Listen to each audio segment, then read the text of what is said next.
conférence RSE sur la responsabilité sociétale d'entreprise.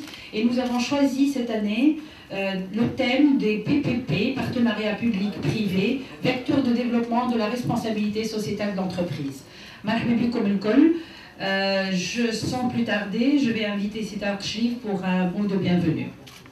Aujourd'hui, je peux vous annoncer que le travail continu et soutenu de l'équipe chargée de ce projet et l'appui de nos partenaires ont porté leurs fruits et que le programme de mise en place de ce label est fin prêt et vous sera présenté avec toutes ses composantes au cours de cette journée. Messieurs les ministres, mesdames et messieurs, ce sont plutôt l'observation et les efforts continus à déployer par les entreprises concernées au niveau de l'adaptation aux conditions et critères de labellisation, largement inspirés de la norme internationale ISO 26000 qui constitue le vrai challenge et l'instauration d'un label RSE. Cette continuité indispensable de l'action en matière de labellisation est à l'origine de la conception de 3 niveaux de label. C'est donc un engagement dans une mutation pluridimensionnelle concernant son rôle, ses relations avec son environnement, ses approches et son système de gestion que l'entreprise candidate à la labellisation va vivre pour faire partie de la génération d'entreprises citoyennes, responsables et en totale harmonie avec les attentes de son environnement et les nouvelles exigences d'un développement économique et social durable, inclusif et équitable. C'est le vrai grand défi que nous sommes tous appelés aujourd'hui à relever dans notre pays. C'est un nouveau partenariat entre le public et le privé et entre toutes les parties prenantes dans la lutte pour le développement économique et social de notre pays qu'il convient de développer et de promouvoir. La présence parmi nous aujourd'hui, premier responsable de l'enseignement supérieur, de la recherche scientifique et des technologies de l'information et de la communication, M. Tawfiq Jlassi, ministre de l'enseignement et de la recherche scientifique et des technologies de l'information et de la communication, dont le rôle est essentiel dans ces mutations et dans le développement de la responsabilité sociétale, ne peut que nous conforter et nous inciter à travailler davantage pour concrétiser cet ambitieux projet.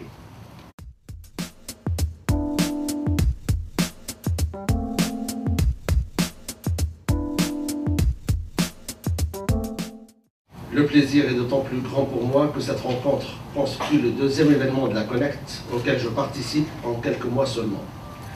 Le premier était à titre personnel, en ma qualité d'expert et professeur universitaire, où j'ai eu l'honneur d'intervenir en tant que keynote speaker à l'occasion du premier congrès national de votre jeune organisation patronale au mois de juin 2013. Monsieur le Président de la Connect, Mesdames et Messieurs, notre pays s'est engagé depuis 2011 dans un processus délicat et décisif de transition dans tous les domaines. Et nous n'avons d'autre choix pour répondre aux attentes légitimes de notre peuple et à ses droits à la liberté, à la dignité et au développement que de réussir cette transition démocratique.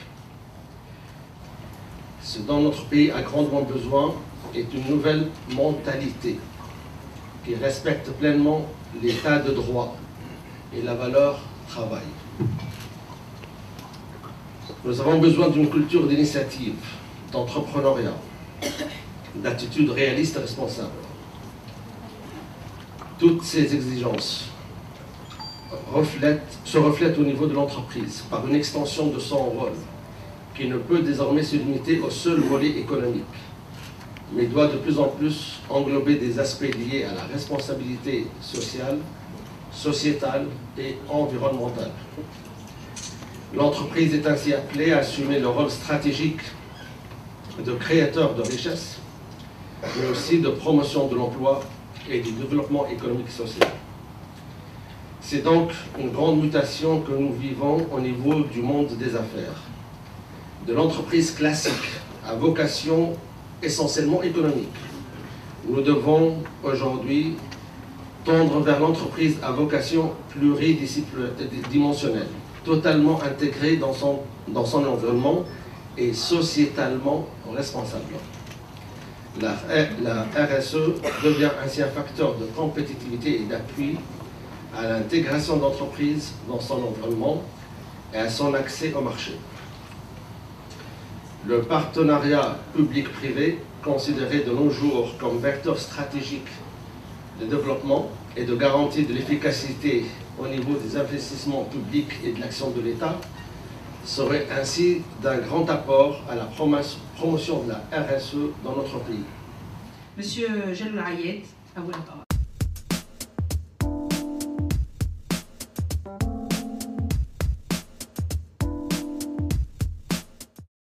La RSE, vous le savez certainement, parce que c'est le 3e forum maintenant de la Connect, c'est un peu l'intersection entre 3 cercles. Le cercle économique, social et environnemental. Et l'intersection entre ces cercles donne naissance aux conditions d'une vie prospère, équitable et d'un environnement sain. D'ailleurs, l'intersection entre l'économique et l'environnemental donne un environnement viable. L'intersection entre le cercle environnemental et social donne un environnement vivable.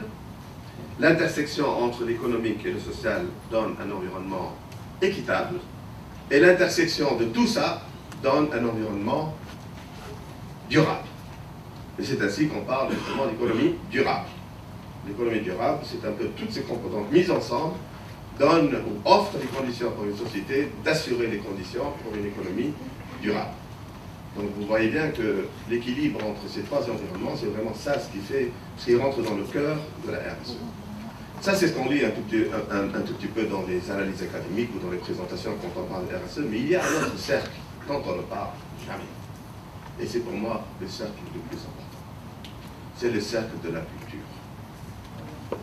La culture comme étant l'ensemble des valeurs qui régissent une société.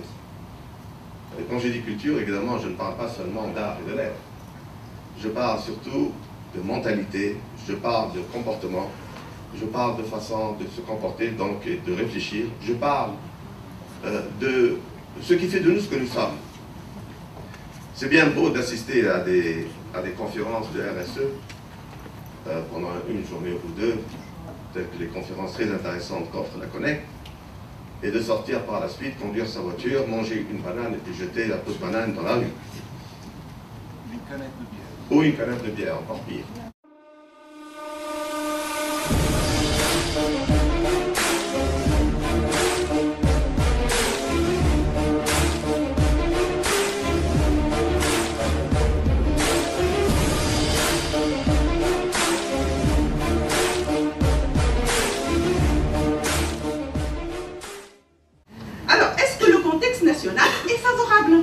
À l'introduction d'une stratégie RSE?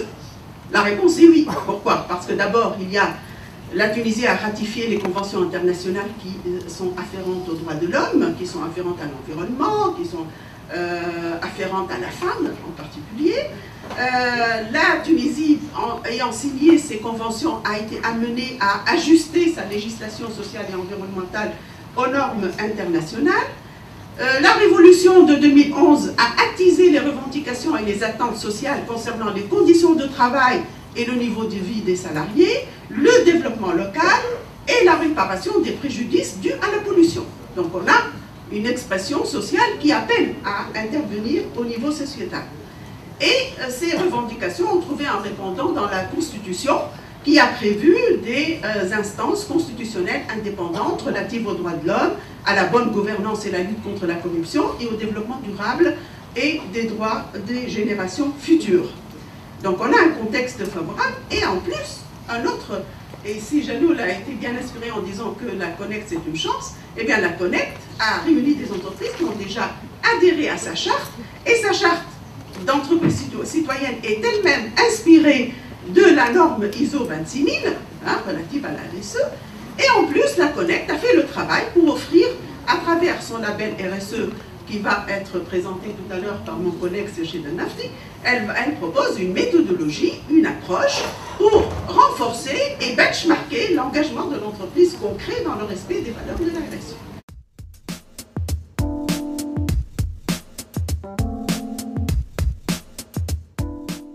Tout d'abord, nous vivons dans un village, il y a des principes universels que tout le monde doit respecter. Et parmi ces principes, bien entendu, il y a la Déclaration universelle des droits de l'homme, les conventions de l'Organisation internationale du travail, l'OIT, le référentiel ISO 26000, le Pacte mondial des Nations Unies et la Convention des RUE. Donc, à ce niveau-là, on voudrait aussi avoir un label qui répond aux normes internationales et sera, si jamais on demandera sa reconnaissance à l'échelle internationale, c'est faisable dans la mesure où il répond à des normes internationales. Le deuxième principe des critères, bien entendu, il intègre les 4 dimensions de la charte de l'entreprise citoyenne de la CONEC. L'origine, justement, du label, c'est de tenir compte de ces 4 dimensions. C'est des dimensions, bien entendu, c'est des dimensions de développement durable. Il y a la dimension économique, la dimension sociale, la dimension environnementale et la dimension de bonne gouvernance. Ça, c'est les principes sur lesquels sera fondé le label. Et bien entendu, le but étant toujours la promotion des facteurs d'attractivité de l'investissement productif et de la croissance à long terme. C'est très important que la durabilité de l'entreprise dépend justement de sa réussite et de sa pérennité. Le troisième groupe de critères, donc, qu'est-ce que nous avons? Nous avons la charte de Connect qui comprend 4 dimensions et 20 principes d'action. On a traduit ces 20 principes d'action, ces 20 principes, disons, en 70 domaines d'action. Au début, pour traduire ces 20 principes, on aurait pu faire 100 ou 200, mais on a pensé toujours que ce label doit s'adresser à toutes les entreprises tunisiennes et notamment les PME. Parce qu'on parle beaucoup de RSE dans le monde, mais c'est toujours les multinationales. Et les multinationales, comme a été mentionné par M. Ayed, ont toujours fait la RSE par mesure défensive et bien sûr pour conquérir le marché. Nous, ça nous intéresse bien entendu de conquérir le marché, mais aussi de répondre aux attentes nationales qu'on appelle maintenant développement régional, développement local, croissance de l'entreprise.